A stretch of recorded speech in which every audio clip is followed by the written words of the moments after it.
Ang Rural Improvement Club ng Barangay Gordon ay tinatag noong 19 ng Agosto 1986. Sila ay nagsimula sa 10 kasapi at ngayon ay umabot na ng 51 ang miyembro nito.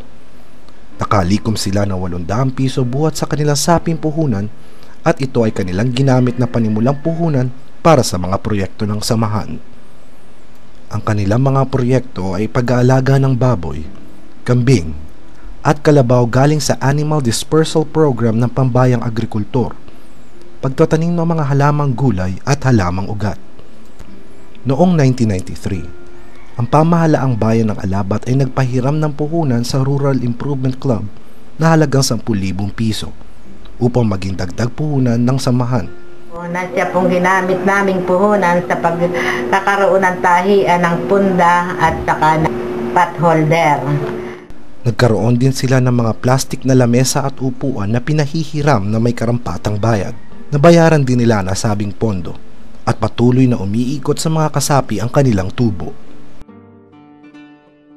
Kami po ay may group projects at ito ay naukol doon sa aming microfinance na ito po ang kasapi ay nakakahiram para maging puhunan nila sa kanilang mga individual projects. Bawat miyembro ay may individual projects kagaya ng pagtitinda ng isda, sari-sari store, paghalaman, paghayupan, pananahi at iba pa. Sa taong 2007, ang kabuuang projects ay umabot sa halagang 1,200,800 piso. Tumulong din sila sa pagpapatayo ng 4 na waiting shed sa 4 na sitio ng kanilang barangay. Ang mga kasapi ng samahan ay patuloy na dumadalo sa mga pagsasanay, seminars na isinasagawa ng tanggapan ng Pambayang Panlalawigan Pagsasaka, Department of Agriculture at iba pang ahensya.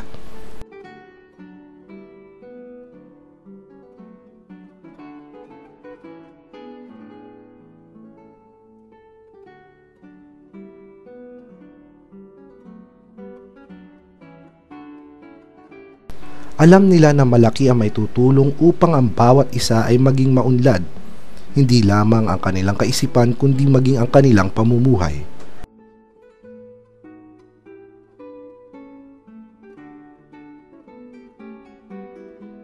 At bilang ako po ang Pangulo, naisip ko na kami ay magkaroon din ng one barangay, one product para sa Indian mango.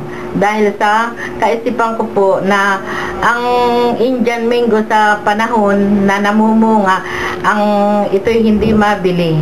Kaya po kung kami ay akong mangyayari, ang gusto po namin mabigyan kami ng...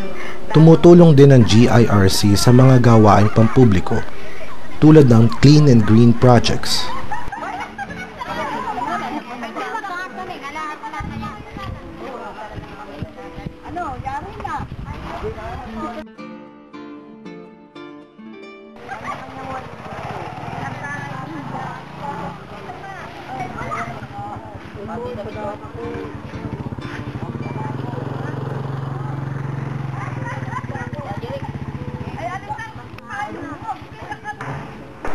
Patuloy sila nagsasama-sama upang makatulong sa lahat ng kasapi na paunlarin ang kanilang kabuhayan.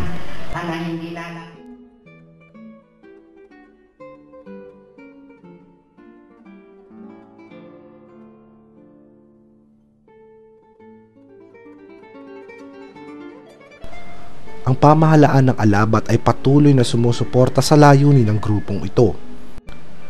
Kaya't sa mga ipinakitang katangi-tanging kakayahan at pagsisikap ng Gordon Rural Improvement Club, ay ginawaran sila bilang Outstanding Rural Improvement Club ng lalawigan ng Quezon.